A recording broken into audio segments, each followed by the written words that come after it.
វគ្គទី1តើព្រះអង្គម្ចាស់នឹងយាងត្រឡប់មកវិញដោយរបៀបណានៅគ្រាចុងក្រោយហើយនឹងរបៀបទទួលស្វាគមន៍ទ្រង់កាលពី2000ឆ្នាំមុនព្រះម្ចាស់យេស៊ូវបានសន្យាថាហើយប្រសិនបើខ្ញុំទៅរៀបកន្លែងទុកឲ្យអ្នកនោះខ្ញុំនឹងត្រឡប់មកវិញហើយទទួលអ្នកមកឯខ្ញុំសម្រាប់អស់អ្នកដែលជឿលើព្រះម្ចាស់ការសន្យានេះគឺជាក្តីសង្ឃឹមដ៏ធំបំផុតរបស់យើងបើយើងអាចទទួលព្រះម្ចាស់ក្នុងជីវិតយើងនេះនឹងក្លាយជាព្រះពរដ៏ធំបំផុតហើយយើងនឹងអាចចូលទៅក្នុងនគរឋានសួគ៌បានតែបើយើងមិនបានទទួលព្រះម្ចាស់ទេនោះនឹងក្លាយជាការសោកស្ដាយដ៏ធំបំផុតដែលយើងនឹងរែកពុនអស់កលជានិច្ចដូច្នេះតើអ្វីខ្លះជាទីសម្គាល់នៃការយាងត្រឡប់មកវិញរបស់ព្រះម្ចាស់នៅគ្រាចុងក្រោយព្រះម្ចាស់យេស៊ូវផ្ទាល់បានព្យាករណ៍ថាហើយអ្នកនឹងបានឮអំពីសង្គ្រាមនិងឮដំណឹងថាមានសង្គ្រាមទូលឡើងចូលដឹងថាអ្នកនឹងមិនមានបញ្ហាឡើយត្បិតហេតុការណ៍ទាំងនេះត្រូវតែកើតឡើងប៉ុន្តែមិនទាន់ដល់វេលាចុងក្រោយនៃពិភពលោកទេជាតិសាសន៍មួយនឹងប្រឆាំងតទល់នឹងជាតិសាសន៍មួយទៀតនគរមួយតទល់នឹងនគរមួយទៀតនឹងមាននៅគ្រោះទុរភិក្សជំងឺរាតត្បាតនិងរញ្ជួយដីនៅកន្លែងផ្សេងតើបងប្អូនគិតថាការព្យាករណ៍ទាំងនេះបានសម្រេចគ្រប់ទាំងអស់ហើយឬនៅតើយើងកំពុងរស់នៅក្នុងគ្រាចុងក្រោយមែនទេតើដល់ពេលដែលព្រះម្ចាស់ត្រូវយាងត្រឡប់មកវិញហើយឬនៅឥឡូវនេះគ្រោះមហន្តរាយកំពុងវាយប្រហារពិភពលោកទាំងមូលជាបន្តបន្ទាប់ហើយវាកាន់តែធ្ងន់ធ្ងរនិងញឹកញាប់ឡើងអំណត់អត់ទឹកជំនន់គ្រោះរាំងស្ងួតការរញ្ជួយដីសេចក្តីវេទនានិងសូម្បីតែសង្គ្រាមក៏បានកើតមានឡើងទាំងអស់នេះបញ្ជាក់ថាគ្រោះមហន្តរាយដ៏ធំបានចាប់ផ្ដើមហើយដែលមានន័យថានេះពិតជាពេលវេលានៃការយាងត្រឡប់មកវិញរបស់ព្រះអង្គម្ចាស់ហើយប៉ុន្តែតើបងប្អូនដឹងទេថាព្រះម្ចាស់នឹងយាងមកដោយរបៀបណាពិតប្រាកដហើយតើយើងគួរទទួលស្វាគមន៍ទ្រង់ដោយរបៀបណាមនុស្សមួយចំនួនប្រហែលជានិយាយថានេះមិនមែនជារឿងរបស់យើងទេព្រះជាម្ចាស់នឹងយាងមកនៅពេលដែលទ្រង់ត្រូវយាងមកប៉ុន្តែបងប្អូនអើយតើបងប្អូនដឹងទេព្រះគម្ពីររៀបរាប់អំពីឥរិយាបថពីរផ្សេងគ្នាក្នុងការទទួលព្រះម្ចាស់គឺឥរិយាបថរបស់ស្រីព្រហ្មចារីយ៍ឆ្លាតវៃនិងឥរិយាបថរបស់ស្រីព្រហ្មចារីយ៍ល្ងង់ខ្លៅស្រីព្រហ្មចារីយ៍ឆ្លាតវៃមិនមែនគ្រាន់តែអង្គុយរងចាំនោះទេគឺពួកគេខំប្រឹងស្វែងរកនិងរៀបចំសម្រាប់ការយាងមកដល់របស់ព្រះម្ចាស់ដោយបានរៀបចំព្រេងរបស់ពួកគេទុកជាស្រេចដោយដែលព្រះអម្ចាស់យេស៊ូវបានមានបន្ទូលថាហើយអស់អ្នកដែលស្វែងរកនឹងបានរកឃើញហើយអស់អ្នកណាដែលគោះនោះនឹងត្រូវបានបើកឲ្យចូលចំណែកស្រីព្រហ្មចារីយ៍ល្ងង់ខ្លៅវិញពួកគេប្រងើយកន្តើយចំពោះការយាងមករបស់ព្រះអម្ចាស់ដោយប្រកាន់ខ្ជាប់យ៉ាងរឹងរូសទៅនឹងជំនឿពីបុរាណព្រមទាំងសញ្ញាណនិងការស្រមើស្រមៃរបស់ខ្លួនជំនួសឲ្យការស្វែងរកដើម្បីយល់ពីព្រះハរតីរបស់ព្រះម្ចាស់ដូច្នេះហើយទោះបីជាពួកគេកំពុងរងចាំការយាងមកដល់របស់ព្រះម្ចាស់ក៏ដោយពួកគេនឹងខកខានឱកាសក្នុងការទទួលស្វាគមន៍ទ្រង់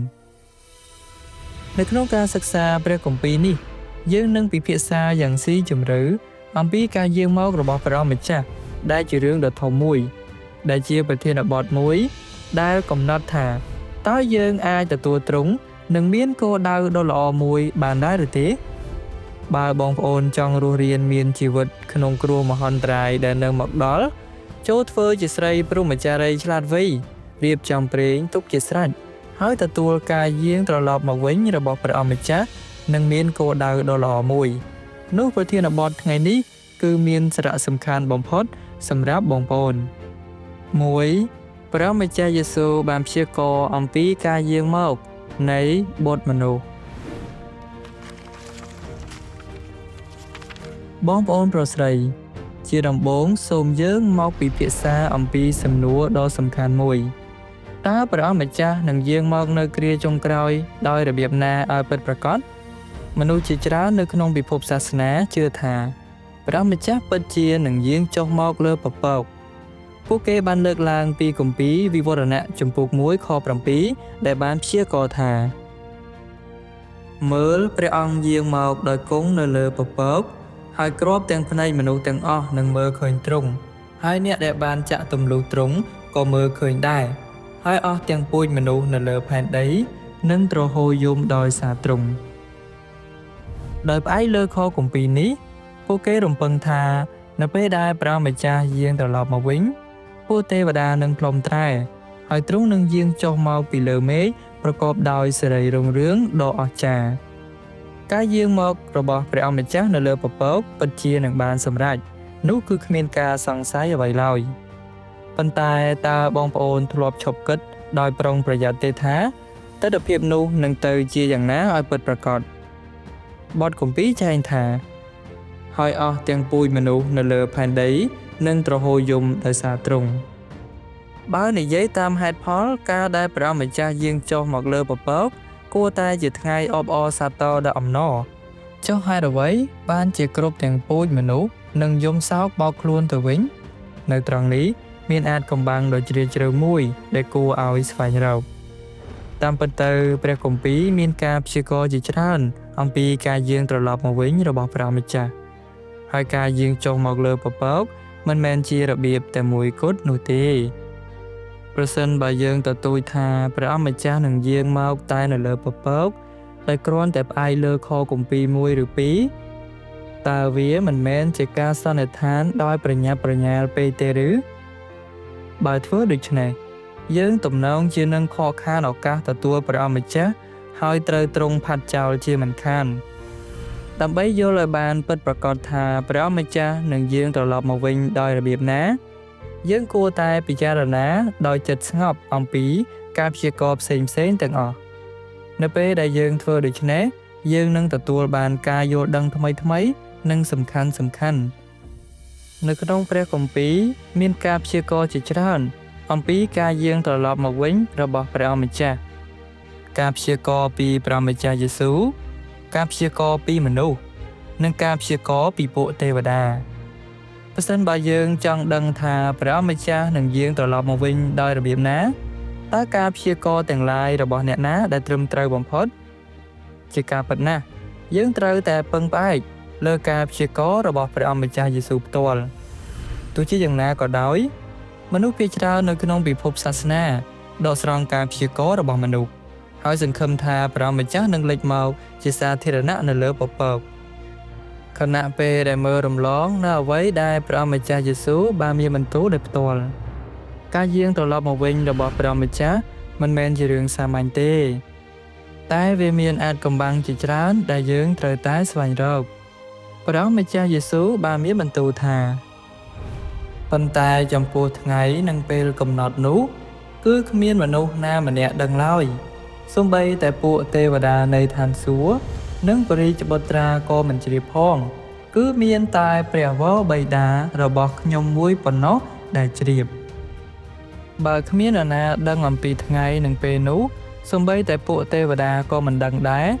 ដូច្នេះសេចក្តីសង្ឃឹមតែមួយគត់របស់យើងសម្រាប់ការទទួលព្រះម្ចាស់គឺត្រូវតែពឹងផ្អែកលើការព្យាករណ៍របស់ទ្រង់ផ្ទាល់មានតែពេលនោះទេទើបយើងមានសង្ឃឹមក្នុងការទទួលព្រះម្ចាស់បន្ទាប់មកសូមយើងមើលទាំងអស់គ្នាការព្យាករណ៍ផ្ទាល់របស់ព្រះម្ចាស់យេស៊ូវឯពន្លឺភ្លេចបន្ទោចេញពីទិសខាងកើតហើយចាំងពន្លឺទៅទិសខាងលិចយ៉ាងណាដំណើរយាងមករបស់កូនមនុស្សក៏យ៉ាងនោះដែរត្បិតភ្លេចបន្ទោដែលភ្លឺពីផ្នែកម្ខាងនៅក្រោមមេឃចាំងជះទៅកាន់ផ្នែកម្ខាងទៀតនៅក្រោមមេឃនោះបុត្រមនុស្សនៅថ្ងៃដែលទ្រង់យាងមកក៏ដូច្នោះដែរប៉ុន្តែជាដំបូងទ្រង់ត្រូវរងទុក្ខលំបាកជាច្រើនហើយត្រូវមនុស្សចំនួននេះបដិសេធផងចូលអ្នករាល់គ្នាបានត្រៀមខ្លួនជាស្រេចត្បិតក្នុងវេលាមួយដែលអ្នកគិតមិនដល់បុត្រមនុស្សក៏យាងមកដល់តែដោយសម័យរបស់លោកណូអេយ៉ាងណាបុត្រមនុស្ស ក៏នឹងយាងមកយ៉ាងនោះដែរលួកណ្ដាលអាត្រៀតក៏មានសម្រែកបន្លឺឡើងថាមើលណកូនកំឡោះមកដល់ហើយចូលអ្នករាល់គ្នាចេញទៅទទួលលោកចុះដូច្នេះបើអ្នកមិនចាំយាមទេនោះខ្ញុំនឹងមកឯអ្នកដូចជាចៅហើយអ្នកនឹងមិនដឹងថាខ្ញុំនឹងមកនៅពេលណាឡើយមើលខ្ញុំមកដូចជាចៅមើលខ្ញុំឈរនៅមាត់ទ្វារទាំងគោះប្រសិនបើអ្នកណាឮសំឡេងខ្ញុំហើយបើកទ្វារឲ្យខ្ញុំនោះខ្ញុំនឹងចូលទៅឯអ្នកនោះរួចបរិភោគជាមួយអ្នកនោះហើយអ្នកនោះក៏បរិភោគជាមួយនឹងខ្ញុំដែរគ្មានការព្យាករណ៍ណាមួយក្នុងចំណោមការព្យាករណ៍ទាំងនេះរបស់ព្រះអម្ចាស់យេស៊ូវដែលបានលើកឡើងអំពីការយាងចុះមកលើពពកដែលភ្នែកគ្រប់គ្នានឹងឃើញទ្រង់នោះទេដូច្នេះរបៀបនៃការយាងមករបស់ព្រះអម្ចាស់គឺមិនមែនដោយដែលមនុស្សស្រមៃនោះទេខគម្ពីរទាំងនេះបានលើកឡើងដដែលអំពីចំណុចសំខាន់ជាច្រើនដូចជាបុត្រមនុស្សយាងមកការយាងមករបស់ទ្រង់ដូចជាចៅការយាងមកដូចជាចៅភាពចាំបាច់ក្នុងការស្ដាប់ព្រះសូរសៀងរបស់ទ្រង់និងការដែលទ្រង់នឹងត្រូវមនុស្សជំនាន់នេះបដិសេធចោលជាដើមដូច្នេះតើការយាងមកនៃបុត្រមនុស្សនិងការយាងមកដូចជាចៅសំដៅលើអ្វីឲ្យពិតប្រាកដហេតុអ្វីបានជាយើងត្រូវទទួលព្រះអម្ចាស់ដោយការស្ដាប់ព្រះសូរសៀងរបស់ទ្រង់ហើយហេតុអ្វីបានជាទ្រង់នឹងត្រូវមនុស្សជំនាន់នេះបដិសេធចោលនៅត្រង់នេះមានអាចកំបាំងនិងសេចក្តីពិតដ៏អស្ចារ្យដែលត្រូវស្វែងយល់បងប្អូនប្រុសស្រីជាដំបូងសូមយើងពិចារណាលើសំណួរមួយការព្យាករណ៍ទាំងនេះសុទ្ធតែបានលើកឡើងអំពីការយាងមកនៃបុត្រមនុស្សតើពាក្យថាបុត្រមនុស្សសំដៅលើអ្វីករូបកាយខាងវិញ្ញាណរបស់ព្រះជាម្ចាស់ដែលមើលមិនឃើញនិងមានលក្ខណៈអស្ចារ្យលើសធម្មជាតិខបុគ្គលដែលកើតពីមនុស្សមានរូបរាងជាមនុស្សធម្មតានិងមានដំណើរការលូតលាស់ធម្មតាកខ្ញុំមិនប្រកាសទេចម្លើយដែលត្រឹមត្រូវគឺខបុត្រមនុស្សសំដៅទៅលើអ្នកដែលកើតពីមនុស្សព្រមទាំងមានរូបរាងជាមនុស្សធម្មតានិងដំណើរការលូតលាស់ធម្មតាតើបងប្អូនបានឆ្លើយត្រូវទេបុត្រមនុស្សសំដៅទៅលើបុគ្គលដែលកើតពីមនុស្សមានភាពជាមនុស្សធម្មតានិងមានដំណើរការលូតលាស់ធម្មតាវិញ្ញាណមិនអាចហៅថាបុត្រមនុស្សបានទេក៏ដូចជាព្រះយេហូវ៉ាដូចជាព្រះដែលជាព្រះវិញ្ញាណគ្មានសន្តាននិងរូបអង្គដូច្នេះទ្រង់មិនដែលត្រូវបានគេហៅថាបុត្រមនុស្សឡើយមនុស្សមួយចំនួនបានឃើញពួកទេវតាគឺជារូបកាយខាងវិញ្ញាណហើយក៏មិនអាចហៅថាបុត្រមនុស្សបានដែរពាក្យថាបុត្រមនុស្សសំដៅទៅលើព្រះជាម្ចាស់ដែលបានត្រឡប់ជាសាច់ឈាមពោលគឺការយកកំណើតជាមនុស្សបុត្រមនុស្សនិងរូបកាយខាងវិញ្ញាណគឺផ្ទុយស្រឡះពីគ្នាបុត្រមនុស្សគឺកើតចេញពីមនុស្សសាមញ្ញហើយមានរូបរាងជាមនុស្សសាមញ្ញសូមគិតអំពីព្រះម្ចាស់យេស៊ូវទ្រង់មានរូបរាងនិងរស់នៅដូចជាមនុស្សសាមញ្ញធម្មតាម្នាក់ទ្រង់បានសោយទុំនិងមានតម្រូវការដូចមនុស្សធម្មតាដែរនៅពេលដែលព្រះម្ចាស់យេស៊ូវបានព្យាករណ៍ថាទ្រង់នឹងយាងត្រឡប់មកវិញជាបុត្រមនុស្សនៅគ្រាចុងក្រោយគឺទ្រង់មានន័យថាទ្រង់នឹងត្រឡប់ជាសាច់ឈាមជាលើកទី2ដើម្បីសង្គ្រោះយើងព្រះដែលត្រឡប់ជាសាច់ឈាមមានន័យថាព្រះជាម្ចាស់នៅឋានសួគ៌ទ្រង់បានក្រោកនៅរូបកាយជាមនុស្សដើម្បីក្លាយជាមនុស្សម្នាក់ទ្រង់មានរូបកាយសាច់ឈាមធម្មតាមានភាពជាមនុស្សធម្មតាដែលអាចមើលឃើញប៉ះបាននិងពិតប្រាកដហើយទ្រង់រស់នៅយ៉ាងពិតប្រាកដនៅក្នុងចំណោមមនុស្សនៅលើផែនដីនិយាយម្យ៉ាងទៀតគឺសារជាតិរបស់ព្រះជាម្ចាស់បានត្រឡប់ជាសាច់ឈាមក្លាយជាមនុស្សម្នាក់ដូច្នេះនៅពេលដែលព្រះម្ចាស់យេស៊ូវបានមានបន្ទូលថាបុត្រមនុស្សយាងមកគឺទ្រង់កំពុងសំដៅទៅលើការយាងត្រឡប់មកវិញរបស់ទ្រង់នៅគ្រាចុងក្រោយដោយត្រឡប់ជាសាច់ឈាមជាលើកទី2ព្រះម្ចាស់យេស៊ូវក៏បានព្យាករណ៍ដែរ ត្បិតភ្លេចបន្ទោដែលភ្លឺពីផ្នែកម្ខាងនៅក្រោមមេឃចាំងជះទៅកាន់ផ្នែកម្ខាងទៀតនៅក្រោមមេឃនោះបុត្រមនុស្សនៅថ្ងៃដែលទ្រង់យាងមកក៏ដូច្នោះដែរប៉ុន្តែជាដំបូងទ្រង់ត្រូវរងទុក្ខលំបាកជាច្រើនហើយត្រូវមនុស្សចំនួននេះបដិសេធផងខគម្ពីរដែលចែងថាជាដំបូងទ្រង់ត្រូវរងទុក្ខលំបាកជាច្រើនហើយត្រូវមនុស្សចំនួននេះបដិសេធផងគឺជាផុសតាងបន្ថែមទៀតដែលបញ្ជាក់ថាព្រះអម្ចាស់នឹងយាងត្រឡប់មកវិញនៅក្នុងសាច់ឈាមមានតែព្រះជាម្ចាស់ដែលយាងមកក្នុងចំណោមមនុស្សនៅក្នុងសាច់ឈាមប៉ុណ្ណោះទើបទ្រង់នឹងត្រូវគេតតាំងហើយនឹងថ្កោលទោសដូច្នេះហើយទើបទ្រង់អាចរងទុក្ខលំបាកហើយត្រូវគេបដិសេធចោលដោយមនុស្សចំនួននេះបើទ្រង់យាងមកក្នុងរូបកាយខាងវិញ្ញាណដ៏រុងរឿងដោយយាងចុះមកលើពពកតើអ្នកណាហ៊ានតតាំងនឹងទ្រង់ទៅនោះក៏គ្មានការនិយាយអំពីការរងទុក្ខលំបាកជាច្រើនហើយរឹតតែមិនបាច់និយាយដល់ការត្រូវមនុស្សចំនួននេះបដិសេធចោលម្ដងទៀតឡើយដូច្នេះការយាងត្រឡប់មកវិញរបស់ព្រះម្ចាស់យេស៊ូវពិតជានឹងនៅក្នុងសាច់ឈាមនេះគឺគ្មានការសង្ស័យអ្វីឡើយមនុស្សមួយចំនួនប្រហែលជាសួរថាបើទ្រង់យាងមកក្នុងសាច់ឈាមពិតមែនហេតុអ្វីបានជាការព្យាករណ៍មិននិយាយត្រង់ថាសាច់ឈាមទៅហេតុអ្វីបានជាប្រើពាក្យថាបុត្រមនុស្សទៅវិញនេះគឺជាលក្ខណៈនៃការព្យាករណ៍ការព្យាករណ៍ទាំងអស់សុទ្ធតែមានអត្ថន័យលាក់កំបាំងប្រសិនបើនិយាយត្រង់ថាយកកំណើតជាមនុស្សនោះវានឹងមិនមែនជាការព្យាករណ៍ទៀតទេតែជាពាក្យសម្ដីធម្មតាទៅហើយប៉ុន្តែអ្នកដែលមានការយល់ដឹងដែលបានពិចារណាស៊ីជម្រៅអំពីអត្ថន័យនៃពាក្យថាបុត្រមនុស្សនឹងទទួលបានការបំភ្លឺហើយនឹងយល់ដឹងថាវាមានន័យថាព្រះជាម្ចាស់យកកំណើតជាមនុស្សប្រហែលជានេះជាលើកទី1ហើយដែលបងប្អូនបានឮរឿងនេះ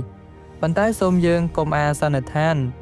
បើបងប្អូនបន្តស្ដាប់ដោយចិត្តសុភាពរាបសារបងប្អូននឹងឃើញផុសតាងកាន់តែច្រើនថែមទៀតថាព្រះជាម្ចាស់យាងត្រឡប់មកវិញក្នុងសាច់ឈាមព្រះគម្ពីរក៏បានព្យាករណ៍ដែរថាបើអ្នកនឹងមិនចាំយាមទេនោះខ្ញុំនឹងមកឯអ្នកដូចជាចៅមើលខ្ញុំមកដូចជាចៅដូច្នេះការដែលព្រះម្ចាស់យាងមកដូចជាចៅមានន័យដូចម្ដេចហើយតើវាសម្រេចដោយរបៀបណាការយាងមកដូចជាចៅគឺជាការប្រៀបធៀបយ៉ាងច្បាស់ដែលរៀបរាប់អំពីរបៀបនៃការយាងត្រឡប់មកវិញរបស់ព្រះអម្ចាស់គឺដោយលួចលាក់យ៉ាងស្ងៀមស្ងាត់មនុស្សមិនងាយកត់សម្គាល់មិនមែនជាសាធារណៈនិងដោយគ្មានភាពអធិកអធមដែលធ្វើឲ្យគ្រប់គ្នាដឹងអំពីការយាងមកដល់របស់ទ្រង់ឡើយនេះហើយជាអត្ថន័យពិតនៃការយាងមកដោយលាក់កំបាំងដូចជាចៅមនុស្សនឹងឃើញទ្រង់តែមិនស្គាល់ថាទ្រង់ជាព្រះជាម្ចាស់ទេនោះហើយជាមូលហេតុដែលព្រះអម្ចាស់យេស៊ូវបានប្រើការប្រៀបធៀបនេះដើម្បីពិពណ៌នាអំពីការយាងត្រឡប់មកវិញរបស់ទ្រង់នៅក្នុងសាច់ឈាមដើម្បីលេចមកនិងធ្វើការនៅគ្រាចុងក្រោយហើយវាគឺជាការពិពណ៌នាដែលស៊ីគ្នាបំផុតក៏ដូចជាពេលដែលព្រះអម្ចាស់យេស៊ូវបានលេចមកជាលើកដំបូងដែរបើមើលពីខាងក្រៅទ្រង់គឺជាមនុស្សសាមញ្ញម្នាក់គ្មាននរណាម្នាក់ដឹងថាទ្រង់ជាព្រះជាម្ចាស់បានទេដោយគ្រាន់តែមើលទ្រង់នោះប្រសិនបើមនុស្សអាចស្គាល់ទ្រង់ថាជាព្រះមេស៊ីតាមរយៈរូបរាងខាងក្រៅរបស់ទ្រង់នោះពួកគេនឹងមិនឆ្កាងទ្រង់ដែរនេះបង្ហាញឲ្យឃើញថាមនុស្សមិនអាចស្គាល់ព្រះដែលបានត្រឡប់ជាសាច់ឈាមដោយផ្អែកលើរូបរាងខាងក្រៅរបស់ទ្រង់បានទេនៅក្នុងព្រះគម្ពីរមានឧទាហរណ៍ច្រើនទៀតពេលព្រះយេស៊ូវបានសុំទឹកពីស្ត្រីសាមារីនៅអណ្ដូងទឹកនាងបានគិតថានាងគ្រាន់តែនិយាយជាមួយមនុស្សចម្លែកម្នាក់ប៉ុណ្ណោះម្យ៉ាងទៀតពេលយូដាសបានក្បត់ព្រះម្ចាស់យេស៊ូវយូដាសត្រូវតែថើបព្រះយេស៊ូវនៅលើថ្ពាល់ដើម្បីឲ្យទាហានរ៉ូម៉ាំងអាចចំណាំទ្រង់បានព្រះម្ចាស់យេស៊ូវនៅក្នុងសាច់ឈាមមើលទៅដូចជាមនុស្សធម្មតាម្នាក់ដែរបើមើលពីខាងក្រៅទ្រង់គឺជាមនុស្សសាមញ្ញម្នាក់នោះហើយជាមូលហេតុដែលមនុស្សមិនអាចចំណាំទ្រង់ដោយគ្រាន់តែមើលរូបរាងខាងក្រៅរបស់ទ្រង់បានទេក៏ដូចជាយើងមិនអាចចំណាំចោលបានដែរដោយគ្រាន់តែមើលរូបរាងខាងក្រៅរបស់ពួកគេ ដូច្នេះនៅពេលដែលព្រះម្ចាស់យេស៊ូវបានព្យាករណ៍ថាខ្ញុំមកដូចជាចោរគឺទ្រង់កំពុងសម្ដៅយ៉ាងជាក់លាក់ទៅលើការយាងត្រឡប់មកវិញរបស់ទ្រង់នៅក្នុងសាច់ឈាមជាលើកទី2 ជាដំបូងព្រះម្ចាស់នឹងយាងមកក្នុងសាច់ឈាមដោយលាក់កំបាំងរួចបន្ទាប់មកទ្រង់នឹងលេចមកជាសាធារណៈនៅលើពពក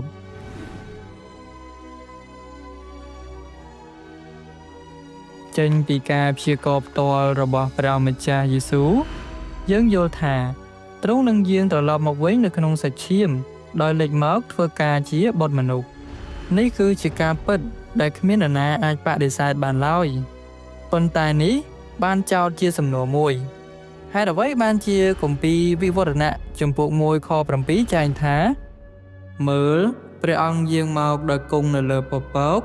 ហើយគ្រាប់ទាំងភ្នែកមនុស្សទាំងអស់នឹងមើលឃើញទ្រង់ហើយអ្នកដែលបានចាក់ទម្លុះទ្រង់ក៏មើលឃើញដែរហើយអស់ទាំងពូជមនុស្សនៅលើផែនដីនឹងទ្រហោយំដោយសារទ្រង់ខគម្ពីរនេះសំដៅយ៉ាងច្បាស់ទៅលើការដែលព្រះម្ចាស់យាងចុះមកលើពពក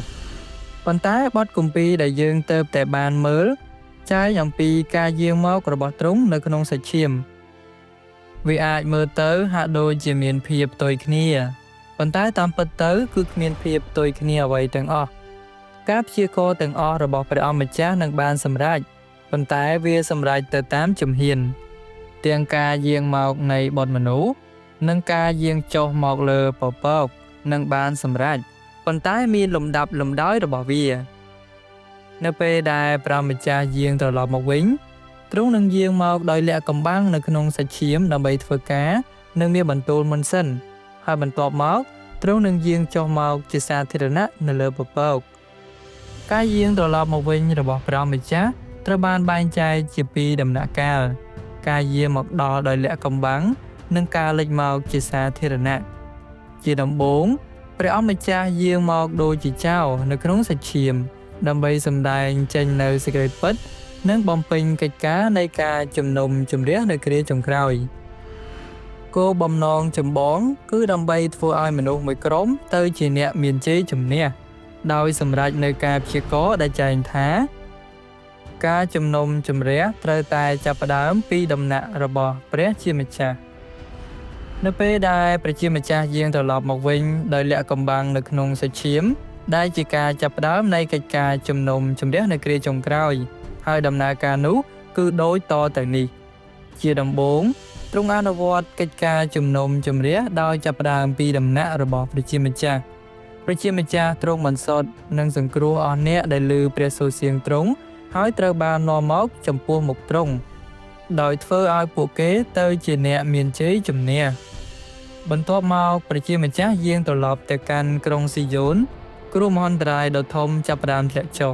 ហើយព្រះជាម្ចាស់ទ្រង់ប្រើគ្រោះមហន្តរាយដើម្បីដាក់ទោសនិងបំផ្លាញពិភពលោកដ៏ចាស់នេះនោះនឹងគូចំណាំចំណុចកំពូលនៃកិច្ចការជំនុំជម្រះរបស់ព្រះជាម្ចាស់នៅគ្រាចុងក្រោយនៅទីបញ្ចប់បន្ទាប់ពីគ្រោះមហន្តរាយដ៏ធំទាំងឡាយព្រះជាម្ចាស់នឹងយាងចុះមកលើពពកហើយលេចមកជាសាធារណៈដល់មនុស្សទាំងអស់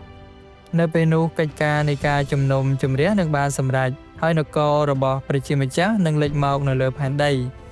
នេះសរុបសេចក្តីមកជំហានទាំងពីរនោះគឺមុនគ្រោះមហន្តរាយទាំងឡាយព្រះជាម្ចាស់យាងត្រឡប់មកវិញដោយលាក់កំបាំងជាសាច់ឈាមដើម្បីសម្ដែងចេញនូវសេចក្តីពិតនិងធ្វើកិច្ចការជំនុំជម្រះក្រោយគ្រោះមហន្តរាយទាំងឡាយទ្រង់យាងចុះមកជាសាធារណៈជារូបកាយខាងវិញ្ញាណនៅលើពពកដើម្បីប្រទានរង្វាន់ដល់មនុស្សល្អនិងដាក់ទោសមនុស្សអាក្រក់ព្រឹត្តិការណ៍ទាំងពីរនេះត្រូវបានព្យាករណ៍ដោយព្រះម្ចាស់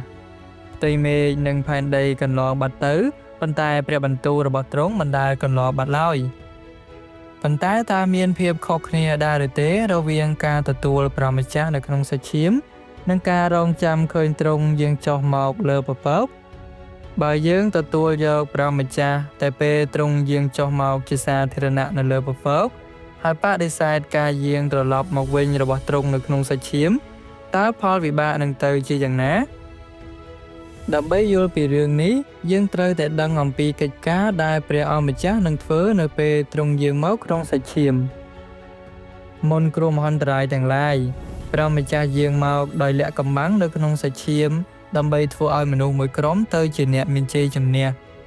នៅពេលដែលយើងឃើញព្រះម្ចាស់យាងចុះមកលើពពកជាមួយពួកទេវតារាប់លានអង្គកិច្ចការនោះនឹងបានសម្រេចរួចទៅហើយព្រះជាម្ចាស់លេចមកជាសាធារណៈនៅលើពពកពេលគ្រោះមហន្តរាយទាំងឡាយជិតបញ្ចប់ប្រសិនបើយើងរងចាំរហូតដល់ពេលនោះយើងនឹងត្រូវផាត់ចោលហើយ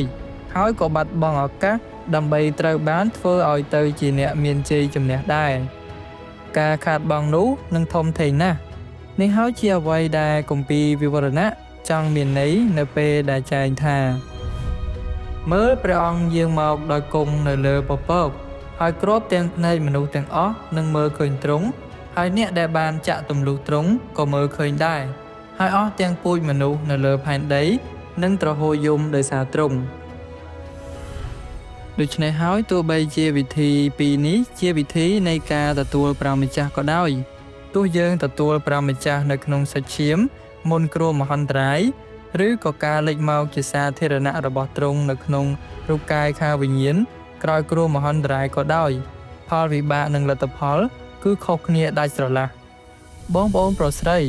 សូមយើងពិចារណាលើសំណួរមួយតើការទទួលព្រះម្ចាស់តាមវិធីណាដែលយើងអាចទទួលបានផលប្រយោជន៍ច្រើនបំផុត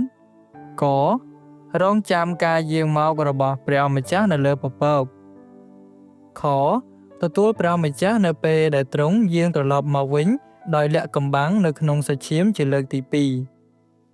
កខ្ញុំមិនប្រកាសទេចម្លើយដែលត្រឹមត្រូវគឺខទទួលព្រះម្ចាស់នៅពេលដែលទ្រង់យាងត្រឡប់មកវិញដោយលាក់កំបាំងនៅក្នុងសាច់ឈាមជាលើកទី2ប្រសិនបើយើងរងចាំឲ្យព្រះម្ចាស់យាងចុះមកលើពពកក្រោយគ្រោះមហន្តរាយយើងនឹងខកខានសេចក្តីសង្គ្រោះរបស់ព្រះជាម្ចាស់នៅគ្រាចុងក្រោយហើយនឹងត្រូវទុកឲ្យយំសោកហើយសង្កេតធ្មេញ3ហេតុអ្វីបានជាព្រះជាម្ចាស់ត្រូវតែត្រឡប់ជាសាច់ឈាមនៅគ្រាចុងក្រោយព្រះម្ចាស់បានលេចមកហើយធ្វើការនៅក្នុងសាច់ឈាមកាលពី 2000 ឆ្នាំមុនហេតុអ្វីបានជាទ្រង់ត្រូវតែធ្វើដូច្នេះម្ដងទៀតនៅគ្រាចុងក្រោយមនុស្សមួយចំនួនប្រហែលជាសួរថាតើវាពិតជាចាំបាច់មែនទេតើព្រះជាម្ចាស់មិនអាចធ្វើការនៅក្នុងព្រះវិញ្ញាណដូចជាព្រះយេហូវ៉ាដូចជាព្រះបានធ្វើកាលពីអតីតកាលបានទេឬនេះគឺជាសំណួរដែលសមហេតុផលប៉ុន្តែជាដំបូងយើងត្រូវតែចាំថាទោះជាព្រះជាម្ចាស់ធ្វើការជាព្រះវិញ្ញាណឬដោយការត្រឡប់ជាសាច់ឈាមក្តីក៏វាមិនមែនសម្រេចដោយមនុស្សណាម្នាក់ដែរគឺសម្រេចដោយព្រះជាម្ចាស់ផ្ទាល់វិធីសាស្ត្រដែលព្រះជាម្ចាស់ជ្រើសរើសគឺត្រូវបានកំណត់ដោយតម្រូវការនៃកិច្ចការរបស់ទ្រង់និងតម្រូវការរបស់មនុស្សជាតិដែលពុករលួយព្រះជាម្ចាស់តែងតែជ្រើសរើសវិធីសាស្ត្រដែលមានប្រសិទ្ធភាពបំផុតសម្រាប់កិច្ចការរបស់ទ្រង់និងផ្ដល់ប្រយោជន៍បំផុតសម្រាប់ការសង្គ្រោះមនុស្សជាតិ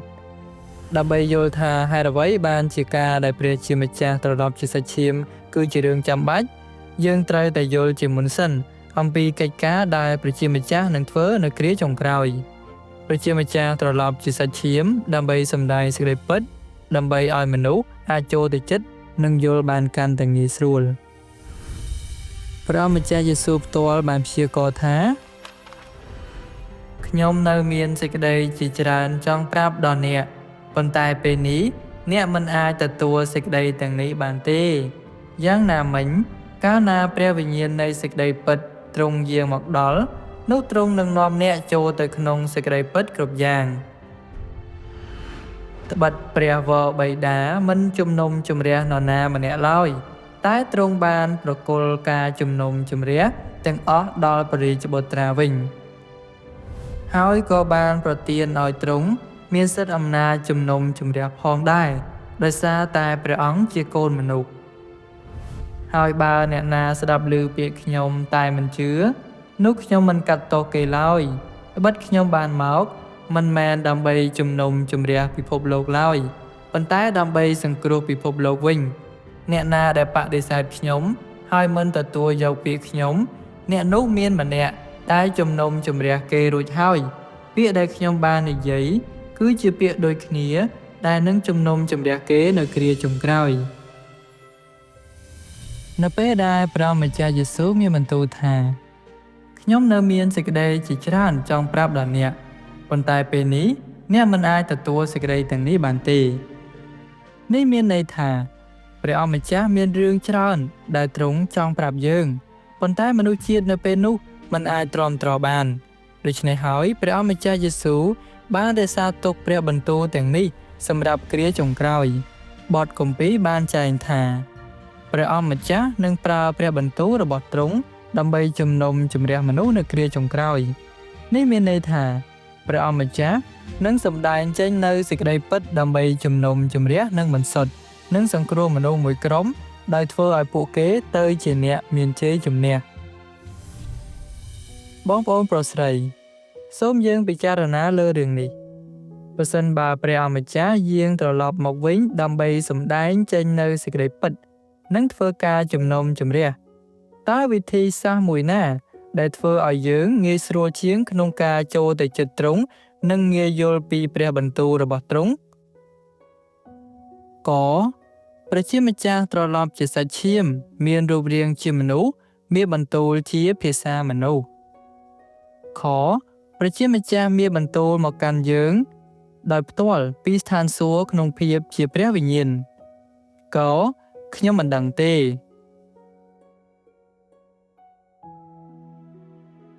ចម្លើយដែលត្រឹមត្រូវគឺកព្រះជាម្ចាស់ត្រឡប់ជាសាច់ឈាមមានរូបរាងជាមនុស្សមានបន្ទូលជាភាសាមនុស្សចុះហេតុអ្វីបានជាវាមិនសមស្របសម្រាប់ព្រះវិញ្ញាណក្នុងការធ្វើកិច្ចការនេះដោយផ្ទាល់ហេតុអ្វីបានជាព្រះជាម្ចាស់ត្រូវតែត្រឡប់ជាសាច់ឈាមនៅគ្រាចុងក្រោយសូមពិចារណាលើរឿងនេះប្រសិនបើព្រះវិញ្ញាណរបស់ព្រះជាម្ចាស់មានបន្ទូលដោយផ្ទាល់មកកាន់មនុស្សតើមនុស្សអាចទ្រាំទ្របានពិតមែនទេសូមនឹកចាំពីឧទាហរណ៍នេះនៅក្នុងគម្ពីរសញ្ញាចាស់មនុស្សទាំងអស់មើលឃើញផ្គរលាន់និងភ្លេងបន្ទរនិងសំឡេងផ្លុំត្រែព្រមទាំងផ្សែងចេញពីភ្នំនៅពេលមនុស្សម្នាឃើញនោះពួកគេបានដកខ្លួនចេញនិងឈរឆ្ងាយពីវាពួកគេពោលទៅកាន់ម៉ូសេថាសូមលោកនិយាយមកកាន់ពួកយើងចុះនោះពួកយើងនឹងស្ដាប់តែសូមកុំឲ្យព្រះជាម្ចាស់មានបន្ទូលមកកាន់ពួកយើងឡើយក្រែងពួកយើងត្រូវស្លាប់នៅពេលព្រះយេហូវ៉ាលេចមកជាព្រះវិញ្ញាណនៅលើភ្នំស៊ីណាយប្រជាជនមានការភ័យខ្លាចយ៉ាងខ្លាំងជនជាតិអ៊ីស្រាអែលបាននិយាយទៅកាន់លោកម៉ូសេថាសូមលោកទៅនិយាយជាមួយព្រះជាម្ចាស់ទៅយើងខ្ញុំនឹងចុះចូលតាមអ្វីក៏ដោយដែលព្រះជាម្ចាស់បានរៀបចំប៉ុន្តែយើងខ្ញុំមិនហ៊ានមើលព្រះភ័ក្ត្ររបស់ព្រះជាម្ចាស់ទេនៅពេលដែលព្រះវិញ្ញាណមានបន្ទូលវាប្រៀបដូចជាផ្គរលាន់ពីលើមេឃតើមនុស្សនឹងមិនភ័យខ្លាចទេឬតើពួកគេនឹងហ៊ានចូលទៅជិតព្រះវិញ្ញាណដែរឬទេហើយប្រសិនបើមនុស្សមិនអាចចូលទៅជិតបានតើព្រះជាម្ចាស់អាចទៅស្រ័យតាក់ទងផ្គត់ផ្គង់និងដឹកនាំពួកគេដោយរបៀបណាទៅផ្ទុយទៅវិញការដែលព្រះជាម្ចាស់យកកំណើតជាមនុស្សអាចឲ្យទ្រង់ប្រើភាសាមនុស្សដើម្បីសម្ដែងចេញនូវសេចក្តីពិតបានដោយអនុញ្ញាតឲ្យមនុស្សយល់ពីព្រះハរតីរបស់ព្រះជាម្ចាស់នៅពេលដែលព្រះអម្ចាស់យេស៊ូវកំពុងធ្វើការព្រោះទ្រង់គង់នៅក្នុងសាច់ឈាមទ្រង់អាចមានទំនាក់ទំនងពិតប្រាកដជាមួយមនុស្សមានបន្ទូលជាមួយពួកគេទល់មុខគ្នានិងចែកចាយសេចក្តីពិតគ្រប់ពេលវេលាដោយជារឿយៗទ្រង់ប្រើពាក្យប្រៀបធៀបសាមញ្ញពីជីវិតប្រចាំថ្ងៃដូចជាពាក្យប្រៀបធៀបអំពីសំណាញ់និងពាក្យប្រៀបធៀបអំពីដំបែអស់អ្នកដែលស្រឡាញ់សេចក្តីពិតអាចយល់និងអនុវត្តវាបានយ៉ាងងាយស្រួលនេះបង្ហាញឲ្យឃើញថាការដែលព្រះជាម្ចាស់យកកំណើតជាមនុស្សគឺជាវិធីល្អបំផុតដើម្បីដឹកនាំមនុស្សឲ្យចូលទៅក្នុងសេចក្តីពិតនិងឆ្ពោះទៅរកសេចក្តីសង្គ្រោះដើម្បីធ្វើឲ្យរឿងនេះកាន់តែច្បាស់សូមយើងអានព្រះបន្ទូលពី3វគ្គទៀតកិច្ចការសង្គ្រោះមនុស្សរបស់ព្រះជាម្ចាស់មិនត្រូវបានធ្វើឡើងដោយផ្ទាល់ដោយប្រើប្រាស់វិធីសាស្ត្ររបស់ព្រះវិញ្ញាណនិងអត្តសញ្ញាណរបស់ព្រះវិញ្ញាណឡើយព្រោះថាមនុស្សមិនអាចប៉ះពាល់ឬមើលឃើញព្រះវិញ្ញាណរបស់ទ្រង់ឡើយហើយក៏មិនអាចចូលចិត្តទ្រង់បានដែរ ប្រសិនបើទ្រង់ព្យាយាមសង្គ្រោះមនុស្សដោយផ្ទាល់ដោយប្រើទស្សនៈនៃព្រះវិញ្ញាណនោះមនុស្សនឹងមិនអាចទទួលបានសេចក្តីសង្គ្រោះរបស់ទ្រង់បានឡើយប្រសិនបើព្រះជាម្ចាស់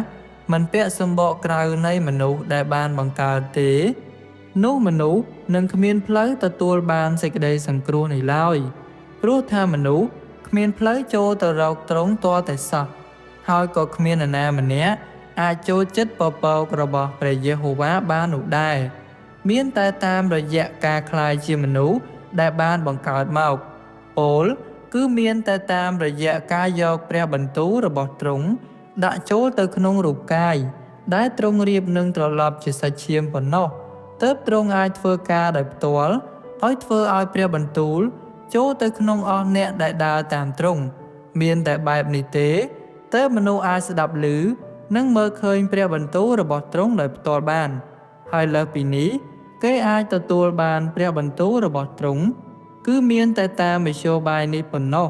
ទើបគេអាចទទួលបានសេចក្តីសង្គ្រោះយ៉ាងពេញលេញនេះគឺជាគុណប្រយោជន៍មួយនៃការដែលព្រះជាម្ចាស់ត្រឡប់ជាសាច់ឈាមទ្រង់អាចប្រើប្រាស់ចំណេះដឹងរបស់មនុស្សជាតិហើយប្រើប្រាស់ភាសារបស់មនុស្សដើម្បីមានបន្ទូលទៅកាន់មនុស្សនិងដើម្បីសម្ដែងអំពីព្រះទ័យរបស់ទ្រង់បានពន្យល់ឬបកស្រាយទៅកាន់មនុស្សអំពីភាសាជាព្រះដ៏ជ្រាលជ្រៅរបស់ទ្រង់ដែលមនុស្សពិបាកនឹងយល់នៅក្នុងភាសារបស់មនុស្សព្រមទាំងនៅក្នុងរបៀបរបស់មនុស្សការនេះបានជួយឲ្យមនុស្សយល់អំពីបំណងព្រះハរតីរបស់ទ្រង់និងដឹងអំពីអ្វីដែលទ្រង់សោះព្រះハរតីចង់ធ្វើទ្រង់ក៏អាចមានកិច្ចសន្ទនាជាមួយមនុស្សចេញពីទស្សនៈរបស់មនុស្សដោយប្រើប្រាស់ភាសារបស់មនុស្សនិងប្រស្រ័យទាក់ទងជាមួយមនុស្សនៅក្នុងរបៀបមួយដែលពួកគេអាចយល់បានដែរទ្រង់ថែមទាំងអាចមានបន្ទូលនិងធ្វើការដោយប្រើប្រាស់ភាសានិងចំណេះដឹងរបស់មនុស្សដើម្បីឲ្យមនុស្សអាចមានអារម្មណ៍ដឹងអំពីសេចក្តីសប្បុរសនិងភាពស្និទ្ធស្នាលរបស់ព្រះជាម្ចាស់ហើយឲ្យពួកគេអាចមើលឃើញពីព្រះハរតីរបស់ទ្រង់ទៀតផងបន្ទូលទាំងនេះពិតជាច្បាស់លាស់ណាស់ការដែលព្រះជាម្ចាស់យកកំណើតជាមនុស្សដើម្បីធ្វើការនិងមានបន្ទូលគឺពោរពេញដោយអត្ថន័យទ្រង់ធ្វើបែបនេះគឺដោយសារតែតម្រូវការរបស់មនុស្សជាតិដែលពុករលួយ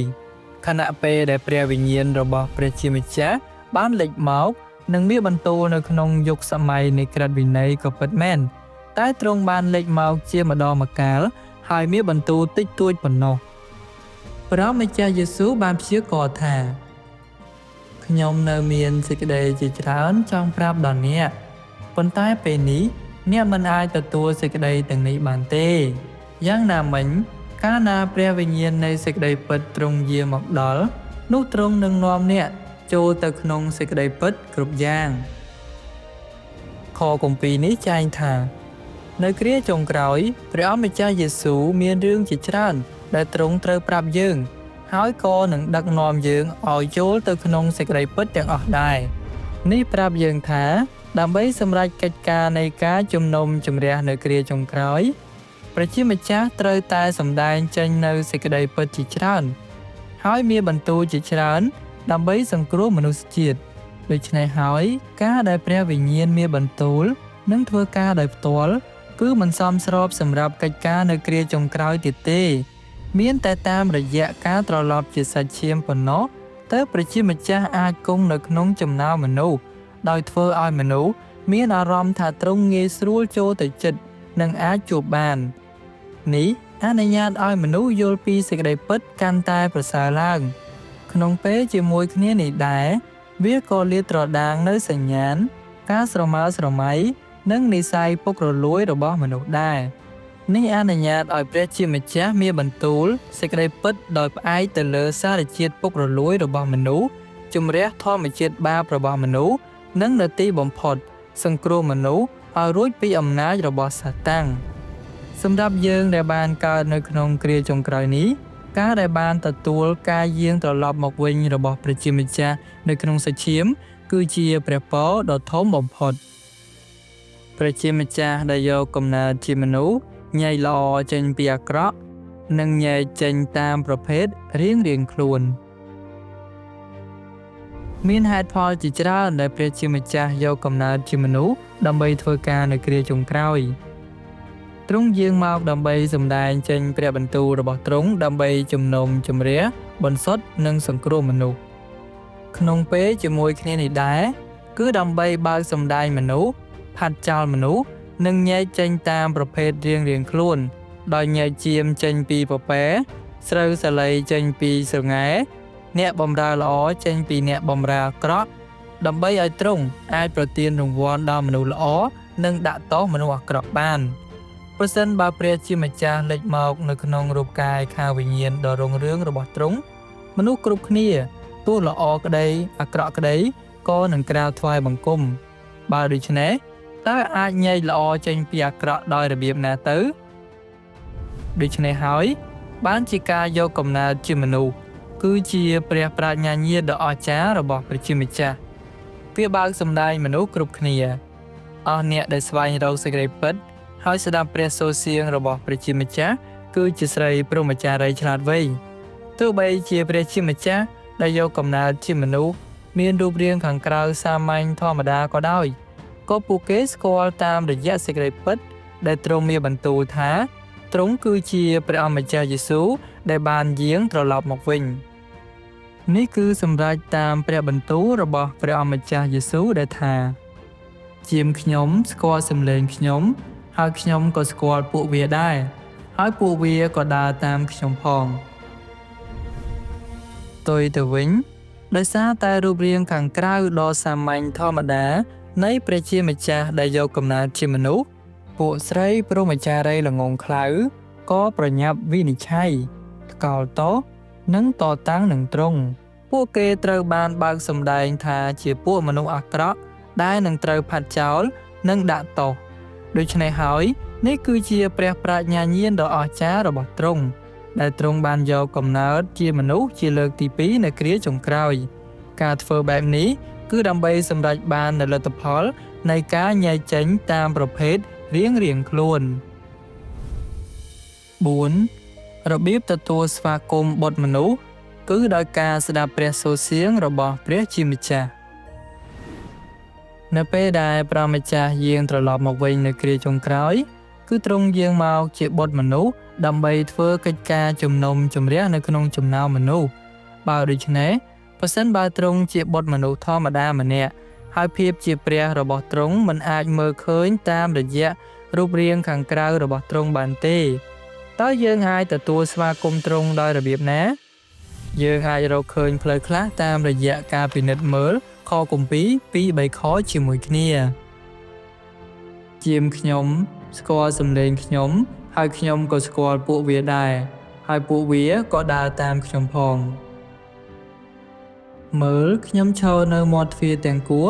ប្រសិនបើអ្នកណាឮសំឡេងខ្ញុំហើយបើកទ្វារឲ្យខ្ញុំនោះខ្ញុំនឹងចូលទៅឯអ្នកនោះរួចបរិភោគជាមួយអ្នកនោះហើយអ្នកនោះក៏បរិភោគជាមួយនឹងខ្ញុំដែរអ្នកណាដែលមានត្រចៀកចូលស្ដាប់ព្រះបន្ទូលដែលព្រះវិញ្ញាណថ្លែងទៅកាន់ក្រុមជំនុំទាំងអម្បាលម៉ានចុះការព្យាករណ៍ទាំងនេះប្រាប់យើងយ៉ាងច្បាស់ថា